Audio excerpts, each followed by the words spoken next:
Hello friends ಈ ದಿನ ನಾನು ಒಂದು ಬ್ರೈಡಲ್ ಕ್ರೋಶಾಕುಚ್ಚು ಡಿಸೈನ್ನ ಹೇಗೆ ಹಾಕೋದು ಅಂತ ನಾನು ನಿಮಗೆ ಕಂಪ್ಲೀಟಾಗಿ ಎಕ್ಸ್ಪ್ಲೈನ್ ಮಾಡ್ತೀನಿ. ಸೊ ಇದೇನೆ ಫ್ರೆಂಡ್ಸ್, ಈ ಡಿಸೈನ್ ತುಂಬಾ ಈಸಿಯಾಗಿ ಹೇಗೆ ಬ್ರೈಡಲ್ ಲುಕ್ಕನ್ನು ಕೊಡುವಂತಹ ಡಿಸೈನ್ನ ಹೇಗೆ ಹಾಕೋದು ಅಂತ ನಾನು ನಿಮಗೆ ಕಂಪ್ಲೀಟಾಗಿ ಎಕ್ಸ್ಪ್ಲೈನ್ ಮಾಡ್ತೀನಿ. ಸ್ಲಾಂಟಿಂಗ್ ಆರ್ಚ್ನಲ್ಲಿ ಬ್ರೈಡಲ್ ಡಿಸೈನ್ ಹೇಗೆ ಹಾಕೋದು ಅಂತ ಹೇಳ್ತೀನಿ. ಸೊ ಹೀಗೆ ನನ್ನ ಗೃಹಿಣಿಯ ಕಲಿಕೆ ಚಾನಲ್ನ ನೋಡ್ತಾ ಇರಿ.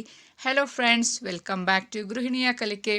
ಫ್ರೆಂಡ್ಸ್, ಈ ದಿನ ನಾನು ಒಂದು ಬ್ರೈಡಲ್ ಕ್ರೋಶಾಕುಚ್ಚು ಡಿಸೈನ್ನ ಹೇಳ್ಕೊಡ್ತೀನಿ.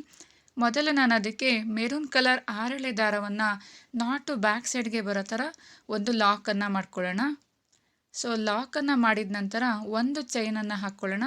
ಸಿಂಗಲ್ ಚೈನನ್ನು ಹಾಕ್ಕೊಂಡು ಒಂದು ಚೈನ್ ಡಿಸ್ಟೆನ್ಸ್ಗೆ ನಾವು ಸರಿಯಾಗಿ ಲೇಸ್ಗೆ ಒಂದು ಲಾಕನ್ನು ಮಾಡ್ಕೋಬೇಕು. ಸಿಂಗಲ್ ಲಾಕನ್ನು ಮಾಡ್ಕೊಳ್ಳೋಣ. ಒಂದು ಲಾಕನ್ನು ಮಾಡಿದ ನಂತರ ಒಂದು ಚೈನ್ ಹಾಕ್ಕೊಂಡೆ ಒಂದು ಚೈನ್ ಡಿಸ್ಟೆನ್ಸ್ಗೆ ಲಾಕನ್ನು ಮಾಡ್ಕೊತಾ ಇದ್ದೀನಿ. ಸೊ ಮತ್ತೆ ಇನ್ನೊಂದು ಚೈನ್ಗಳನ್ನು ಹಾಕ್ಕೊಳ್ಳೋಣ. ಸೊ ಒಂದು ಚೈನ್ ಡಿಸ್ಟೆನ್ಸ್ಗೆ ಬೇಸ್ ಲೈನ್ಗೆ ಸರಿಯಾಗಿ ಲಾಕನ್ನು ಮಾಡ್ಕೊಳ್ಳೋಣ. ಸೊ ಬೇಸ್ ಲೈನ್ ಕಂಪ್ಲೀಟಾಗಿ ಇದೇ ರೀತಿ ಒಂದೊಂದು ಚೈನ್ಗಳನ್ನು ಹಾಕ್ಕೊಂಡು ಸಿಂಗಲ್ ಚೈನ್ನ ಒಂದು ಡಿಸ್ಟೆನ್ಸ್ಗೆ ನಾವು ಒಂದು ಸಿಂಗಲ್ ಕ್ರೋಶೆಗಳನ್ನು ಹಾಕ್ಕೊತಾ ಹೋಗಬೇಕು. ನಿಮಗೆ ಬೇಸ್ ಲೈನ್ ಬಂದ್ಬಿಟ್ಟು ಯಾವುದೇ ಕನ್ಫ್ಯೂಷನ್ ಇರೋದಿಲ್ಲ, ಏಕೆಂದರೆ ನಾನು ಇಲ್ಲಿ ಒಂದೊಂದು ಚೈನ್ಗಳನ್ನು ಹಾಕ್ಕೊಂಡು ಒಂದೊಂದು ಹಾಗೆಯೇ ಸಿಂಗಲ್ ಕ್ರೋಶೆಯನ್ನು ಮಾಡ್ಕೊತಾ ಹೋಗಬೇಕು. ಸೊ ಕಂಪ್ಲೀಟ್ ಬೇಸ್ ಲೈನ್ ಬಂದ್ಬಿಟ್ಟು ಇದೇ ರೀತಿ ಒಂದು ಚೈನನ್ನು ಹಾಕ್ಕೋಬೇಕು. ಸೊ ಒಂದು ಚೈನ್ನ ಡಿಸ್ಟೆನ್ಸ್ಗೆ ನಾವು ಸರಿಯಾಗಿ ಬೇಸ್ ಲೈನ್ಗೆ ನಾವು ಲಾಕನ್ನು ಮಾಡ್ತಾ ಹೋಗಬೇಕು. So whole design base line ಬಂದ್ಬಿಟ್ಟು ಹೋಲ್ ಸ್ಯಾರಿಗೆ ಹಾಕಿದ್ರೂ ನೀವು ಇದೇ ರೀತಿ ಮಾಡ್ತಾ ಹೋಗಬೇಕು. ಸೊ ನೋಡೋದ್ರಲ್ಲ ಫ್ರೆಂಡ್ಸ್, ಬೇಸ್ ಲೈನ್ ರೆಡಿ ಆಗಿದೆ. ಸೊ ಕಂಪ್ಲೀಟಾಗಿ ಇದೇ ರೀತಿ ನೀವು ಸ್ಯಾರಿಗೆ ಹಾಕಿದ್ರೂ ಇದೇ ರೀತಿ ಒಂದೊಂದು ಚೈನ್ ಹಾಕ್ಕೊಂಡು ಲಾಕ್ ಮಾಡ್ತಾ ಹೋಗಬೇಕು. ನೆಕ್ಸ್ಟ್ ಸ್ಟೆಪ್ ಹೇಗೆ ಹಾಕೋದು ಅಂತ ನೋಡೋಣ. ಸೇಮ್ ಕಲರ್ ಥ್ರೆಡ್ ಮೆರೂನ್ ಕಲರ್ನ ಹಾಗೆ ಕಂಟಿನ್ಯೂ ಮಾಡ್ಕೊಳ್ಳೋಣ. ಸ್ಟಾರ್ಟಿಂಗ್ ನಾವು ಲಾಕನ್ನು ಮಾಡಿದ್ವಲ್ಲ, ಸೊ ಲಾಕ್ನ ಮೇಲೆ ಇನ್ನೊಂದು ಲಾಕನ್ನು ಮಾಡ್ಕೊಳ್ಳೋಣ. ಲಾಕ್ ಮಾಡಿದ ನಂತರ ಪಕ್ಕದಲ್ಲಿ ಇನ್ನೊಂದು ಸಿಂಗಲ್ ಕ್ರೋಶೆ ಅಥವಾ ಸಿಂಗಲ್ ಲಾಕನ್ನು ಮಾಡ್ಕೊಳ್ಳೋಣ ಒಂದು ಚೈನ್ನ ಮೇಲೆ. ಲಾಕ್ ಮಾಡಿದ ನಂತರ ದಾರವನ್ನು ಮೇಲ್ಭಾಗ ಮಾಡಿ ಒಂದು ರೌಂಡ್ ಬೀಡನ್ನು ನಾನಿಲ್ಲಿ ತೊಗೊತಾ ಇದ್ದೀನಿ. ಬೀಡನ್ನು ಹಾಗೆಯೇ ಲಾಕನ್ನು ಮಾಡ್ಕೊಳ್ಳೋಣ. ಸೊ ಬೀಡನ್ನು ನಾವು ಸ್ಲೈಡ್ ಮಾಡಿದ ನಂತರ ಬೀಡನ್ನು ಲಾಕ್ ಮಾಡ್ಕೊಳ್ಳೋಣ. ಲಾಕ್ ಮಾಡಿದ ನಂತರ ಬೀಡನ್ನು ನೋಡಿ ಈ ರೀತಿ ಇಟ್ಕೋಬೇಕು. ಬೀಡನ್ನ ಡಿಸ್ಟೆನ್ಸ್ಗೆ ಅಥವಾ ನಿಮ್ಗೆ ಅದು ಗೊತ್ತಾಗಲಿಲ್ಲ ಅಂದರೆ ಒಂದು ಚೈನ್ನ ಗ್ಯಾಪ್ನ ಬಿಟ್ಟು ಇನ್ನೊಂದು ಚೈನ್ನ ಮೇಲೆ ನಾವು ಬೀಡನ್ನು ಲಾಕನ್ನು ಮಾಡ್ಕೋಬೇಕು. ಸೊ ಬೀಡ ಇನ್ಸರ್ಟ್ ಮಾಡಿ ಬೀಡನ್ನು ಲಾಕ್ ಮಾಡಿದ ನಂತರ ಬಟ್ಟೆಗೂ ಸಹ ಬೀಡನ್ನು ಒಂದು ಚೈನ್ನ ಮೇಲೆ ಇಟ್ಕೊಂಡು ಲಾಕನ್ನು ಮಾಡ್ಕೋಬೇಕು. ಸೊ ಲಾಕ್ ಮಾಡಿದ ನಂತರ ಚೈನನ್ನು ಕಂಟಿನ್ಯೂ ಮಾಡ್ಕೊಳ್ಳೋಣ. ಸ್ಟಾರ್ಟಿಂಗ್ನಲ್ಲಿ ನಾನಿಲ್ಲಿ 3 ಚೈನನ್ನು ಹಾಕ್ಕೊತಾ ಇದ್ದೀನಿ. 3 ಚೈನ್ ಬಂದ್ಬಿಟ್ಟು ನಾವಿಲ್ಲಿ 3 ಚೈನ್ನ ಒಳಗಡೆ ಕುಚ್ಚನ್ನು ಹಾಕೋದಕ್ಕೋಸ್ಕರ 3 ಚೈನ್ನ ಹಾಕ್ಕೊಂಡು 3 ಚೈನ್ ಲೆವೆಲ್ಗೆ ನಾವಿಲ್ಲಿ ಲಾಕನ್ನು ಮಾಡ್ಕೊಳ್ಳೋಣ. ಲಾಕ್ ಮಾಡಿದ ನಂತರ ದಾರವನ್ನು ಮೇಲ್ಭಾಗ ಮಾಡಿಕೊಂಡು ಸೇಮ್ ಬೀಡನ್ನು ನಾವು ಹಾಗೇನೆ ಇನ್ಸರ್ಟ್ ಮಾಡ್ಕೊಳ್ಳೋಣ. ನಿಮ್ಮ ಹತ್ರ ಈ ಬೀಡ್ ಇಲ್ಲ ಅಂದರೆ ನಿಮ್ಮ ಹತ್ರ ಯಾವುದು ಬೀಡಿದೆ, ಸ್ವಲ್ಪ ತುಂಬ ಬಿಗ್ ಸೈಜ್ ಬೇಡ. ಸೊ ಈ ರೀತಿ ಬೀಡನ್ನು ಹಾಕ್ಕೊಂಡು ಲಾಕನ್ನು ಮಾಡ್ಕೊಳ್ಬೇಕು. ಲಾಕನ್ನು ಮಾಡಿದ ನಂತರ ಬೇಸ್ ಲೈನ್ಗೂ ಸಹ ಒಂದು ಲಾಕನ್ನು ಮಾಡ್ಕೊಳ್ಳೋಣ. ಬೀಡ್ ಲಾಕ್ ಮಾಡಿದ ನಂತರ ನೋಡ್ಕೊಳ್ಳಿ ನೆಕ್ಸ್ಟ್ ಸ್ಟೆಪ್ ಹೇಗೆ ಅಂತ. ನಂತರ ಚೈನ್ಗಳನ್ನು ಹಾಕ್ಕೊತಾ ಹೋಗಬೇಕು. 4 ಚೈನನ್ನು ಹಾಕ್ಕೊಳ್ಳೋಣ. 4 ಚೈನ್ನ ಹಾಕ್ಕೊಂಡು 4 ಚೈನ್ನ ಲೆವೆಲ್ಗೆ ನಾವಿಲ್ಲಿ ಲಾಕನ್ನು ಮಾಡ್ಕೊಳ್ಳೋಣ. ನಿಮಗೆ ಇನ್ ಕೇಸ್ ಈ ಥರ ಕೌಂಟ್ ಮಾಡೋದು ಗೊತ್ತಾಗಲಿಲ್ಲ ಅಂದರೆ 4 ಚೈನ್ನ ಲೆವೆಲ್ಗೆ ನೀವು ಅದನ್ನು ಲಾಕನ್ನು ಮಾಡ್ಕೋಬೋದು. ಏಕೆಂದರೆ ಬೇಸ್ ಲೈನ್ ನಿಮಗೆ ಯಾವುದೇ ಕನ್ಫ್ಯೂಷನ್ ಇರೋದಿಲ್ಲ, ಒಂದೊಂದು ಚೈನ್ ಹಾಕ್ಕೊಂಡು ಹೋಗಿರೋದ್ರಿಂದ. ನೆಕ್ಸ್ಟ್ 4 ಚೈನ್ನ ಹಾಕ್ಕೊಂಡಿದ ನಂತರ ಹಾಗೆಯೇ ಮತ್ತೆ ಇನ್ನೊಂದು ಟೈಮ್ 4 ಚೈನನ್ನು ಹಾಕ್ಕೊಳ್ಳೋಣ. ಸೊ ಒಂದು ಸರಿ 4 ಚೈನ್ ಹಾಕ್ಕೊಂಡು ಲಾಕ್ ಮಾಡಿದ್ದೀವಿ. ನೆಕ್ಸ್ಟ್ 4 ಚೈನ್ ಹಾಕಿದ ನಂತರ ರಿವರ್ಸ್ ಮಾಡ್ಕೊಳ್ಳೋಣ. ಬಟ್ಟೆನ ರಿವರ್ಸ್ ಮಾಡಿಕೊಂಡು 4 ಚೈನ್ನ ಲಾಕ್ನ ಮೇಲೆ ನಾವು ಸೆಕೆಂಡ್ ಟೈಮ್ 4 ಚೈನನ್ನು ಹಾಕ್ಕೊಂಡು ಲಾಕನ್ನು ಮಾಡ್ಕೋಬೇಕು. 4 ಚೈನ ಹಾಕ್ಕೊಂಡು 4 ಚೈನ್ ಲಾಕ್ ಮಾಡಿದ ನಂತರ ಮತ್ತೆ ಈಗ ಫ್ರಂಟ್ ಫೇಸ್ಗೆ ಟರ್ನ್ ಮಾಡ್ಕೊಳ್ಳೋಣ. ಫ್ರಂಟ್ ಫೇಸ್ಗೆ ಟರ್ನ್ ಮಾಡಿದ ನಂತರ 2 ಚೈನ್ಗಳನ್ನು ಹಾಕ್ಕೊಳ್ಳೋಣ. 2 ಚೈನ್ನ ಹಾಕ್ಕೊಂಡು ನಾವು ಅಲ್ಲಿಂದಲೇ ಸೂಜಿ ಮೇಲೆ 1 ಟೈಮ್ ದಾರವನ್ನು ತೊಗೊಂಡು ಡಬಲ್ ಕ್ರೋಶೆಯನ್ನು ಮಾಡ್ತಾ ಹೋಗಬೇಕು. ಸೊ ನಾವಿಲ್ಲಿ 4 ಚೈನ್ನ 2 ಟೈಮ್ ಹಾಕ್ಕೊಂಡಿರೋದ್ರಿಂದ ಡಬಲ್ ಕ್ರೋಶೆ ಮಾಡಬೇಕಾದ್ರೆ 4 ಚೈನ್ನ ಸೇರಿಸಿ ಒಟ್ಟಿಗೆ ನಾವು ಥ್ರೆಡ್ನ ಪಿಕ್ ಮಾಡಿ ಡಬಲ್ ಕ್ರೋಶೆಯನ್ನು ಮಾಡ್ತಾ ಹೋಗಬೇಕು. 2ರಲ್ಲಿ 1 ಮತ್ತು 2ರಲ್ಲಿ 1 ಅಂತ ನಾವು ಕಂಪ್ಲೀಟಾಗಿ ಡಬಲ್ ಕ್ರೋಶೆಯನ್ನು ಮಾಡ್ಕೋಬೇಕು. 4 ಚೈನ್ಗೆ ಎಷ್ಟು ಡಬಲ್ ಕ್ರೋಶೆ ಫಿಲ್ ಆಗುತ್ತೆ ಅಷ್ಟನ್ನು ಮಾಡ್ಕೊಳ್ಳಿ. ನಾನಿಲ್ಲಿ ಫ್ರೆಂಡ್ಸ್ 10 ಡಬಲ್ ಕ್ರೋಶೆಯನ್ನು ಮಾಡ್ಕೊಂಡಿದ್ದೀನಿ. ಸೊ ಇಲ್ಲಿ 10 ಡಬಲ್ ಕ್ರೋಶೆ ಇಡ್ಸಿದೆ. ಸೊ ಕಂಪ್ಲೀಟಾಗಿ ಇದೇ ರೀತಿ ಮಾಡಿಕೊಂಡು ನಾವು 10 ಡಬಲ್ ಕ್ರೋಶೆಯನ್ನು ನಾನಿಲ್ಲಿ ಫಿಲ್ ಮಾಡ್ಕೊಂಡಿದ್ದೀನಿ. ತೋರಿಸ್ತೀನಿ ನೆಕ್ಸ್ಟ್ ರೆಡಿ ಆದಮೇಲೆ ಯಾವ ರೀತಿ ಕಾಣಿಸುತ್ತೆ ಅಂತ. ನೀವು ಮಾಡಿದ ನಂತರ ಕೌಂಟನ್ನು ಮಾಡ್ಕೊಳ್ಳಿ ನಿಮಗೆ ಎಷ್ಟು ಆಗಿದೆ ಅಂತ. ಸೊ ಅದನ್ನು ಲಾಕನ್ನು ಮಾಡಿಕೊಂಡೆ. ಲಾಕ್ ಮಾಡಿದ ನಂತರ ಚೈನ್ಗಳನ್ನು ಹಾಕ್ಕೊಳ್ಳೋಣ. ನಾನಿಲ್ಲಿ ಸೆಕೆಂಡ್ ಸ್ಟೆಪ್ನೂ ಸಹ ಒಂದೇ ಬೇಸ್ ಲೈನ್ನಲ್ಲೇ ಇದೇ ರೀತಿ ಮಾಡ್ತಾ ಹೋಗೋದು. ಒಂದದ್ರ ಮೇಲೆ ಒಂದು ಓವರ್ಲ್ಯಾಪ್ ಆಗ್ತಾ ಹೋಗುತ್ತೆ. ನೆಕ್ಸ್ಟು 6 ಚೈನನ್ನು ಹಾಕಿದ ನಂತರ ರಿವರ್ಸ್ ಮಾಡ್ಕೊಳ್ಳೋಣ. ರಿವರ್ಸ್ ಮಾಡಿಕೊಂಡು ಕೌಂಟನ್ನು ಮಾಡ್ಕೊಳ್ಳಿ. 3 ಚೈನ್ ಆದ ನಂತರ 4ನೇ ಚೈನ್ನ ಮೇಲೆ 6 ಚೈನನ್ನು ಲಾಕನ್ನು ಮಾಡ್ಕೋಬೇಕು. ಇನ್ ಕೇಸ್ ನಿಮಗೆ ಗೊತ್ತಾಗಲಿಲ್ಲ ಅಂದರೆ 6 ಚೈನ ಇಟ್ಕೊಂಡು ಆರ್ಚ್ನ ಮೇಲೆ ಅದು ಎಲ್ಲಿಗೆ ಬರುತ್ತೆ ಅಲ್ಲಿಗೆ ಲಾಕನ್ನು ಮಾಡ್ಕೊಳ್ಳಿ. ನಂತರ ಫ್ರಂಟ್ ಫೇಸ್ನಿಗೆ ಟರ್ನ್ ಮಾಡಿ 2 ಚೈನ್ಗಳನ್ನು ಹಾಕ್ಕೊಳ್ಳೋಣ. 2 ಚೈನ್ ಹಾಕಿದ ನಂತರ ಮತ್ತೆ ಅಲ್ಲಿಂದಲೇ ಸೂಜಿ ಮೇಲೆ 1 ಟೈಮ್ ದಾರವನ್ನು ತಗೊಂಡು 6 ಚೈನ್ ಹಾಕಿದ ಗ್ಯಾಪ್ನ ಒಳಗಡೆ ನಾವು ಡಬಲ್ ಕ್ರೋಶೆಯನ್ನು ಹಾಕ್ತಾ ಹೋಗಬೇಕು.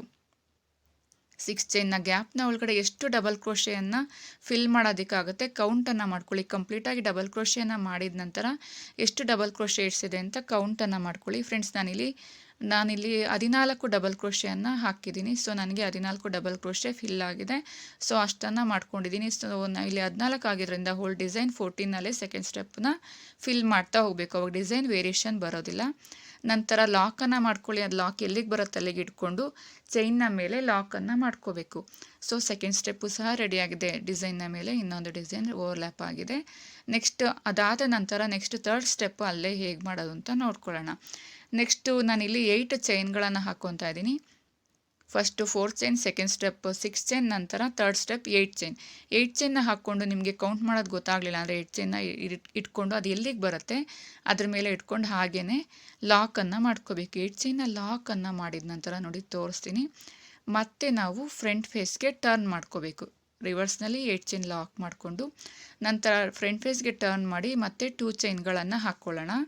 2 ಚೈನ್ ಹಾಕ್ಕೊಂಡು ಮತ್ತೆ ಅಲ್ಲಿಂದಲೇ ಸೂಜಿ ಮೇಲೆ 1 ಟೈಮ್ ದಾರವನ್ನು ತಗೊಂಡು 8 ಚೈನ್ನ ಗ್ಯಾಪ್ನ ಒಳಗಡೆ ನಾವು ಮತ್ತೆ ಇದೇ ರೀತಿ ಸ್ಲಾಂಟಿಂಗ್ ಆಸ್ನ ಅಂದರೆ ಡಬಲ್ ಕ್ರೋಶೆಯನ್ನು ಫಿಲ್ ಮಾಡ್ತಾ ಹೋಗಬೇಕು.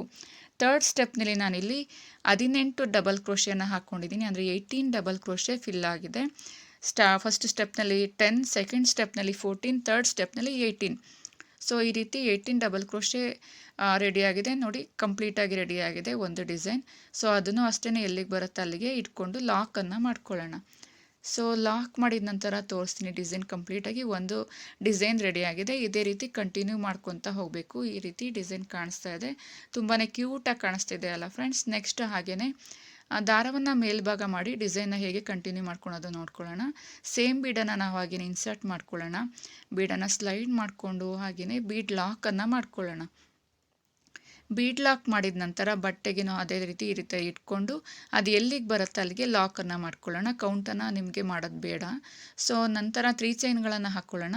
ನಿಮಗೆ ಕನ್ಫ್ಯೂಷನ್ ಬೇಡ ಅಂತ ಅದು ಎಲ್ಲಿಗೆ ಬರುತ್ತೆ ಆ ಲೆವೆಲ್ಗೆ ಲಾಕನ್ನು ಮಾಡ್ಕೊಳ್ಳಿ. ನಂತರ 3 ಚೈನ್ ಹಾಕ್ಕೊಂಡು ಅದನ್ನು ಅಷ್ಟೇ 3 ಚೈನ್ ಲೆವೆಲ್ಗೆ ಇಟ್ಕೊಂಡು ಲಾಕನ್ನು ಮಾಡ್ಕೋಬೇಕು. ಲಾಕ್ ಮಾಡಿದ ನಂತರ ಮತ್ತೆ ದಾರವನ್ನು ಮೇಲ್ಭಾಗ ಮಾಡಿ ಮತ್ತೆ ಸೇಮ್ ಬೀಡನ್ನು ಇನ್ಸರ್ಟ್ ಮಾಡ್ಕೊಂಡು ಲಾಕನ್ನು ಮಾಡ್ಕೊಳ್ಳೋಣ. ಲಾಕ್ ಮಾಡಿದ ನಂತರ ಮತ್ತೆ ಅದನ್ನು ಅಷ್ಟೇ ಬೀಡ್ ಲಾಕ್ ಮಾಡ್ಕೊಳ್ಳೋಣ. ಬೇಸ್ ಲೈನ್ಗೆ ಬೀಡ್ ಲಾಕ್ ಮಾಡಿದ ನಂತರ ಡಿಸೈನ್ನ ಹಾಗೆ ಕಂಟಿನ್ಯೂ ಮಾಡ್ಕೊತಾ ಹೋಗಬೇಕು.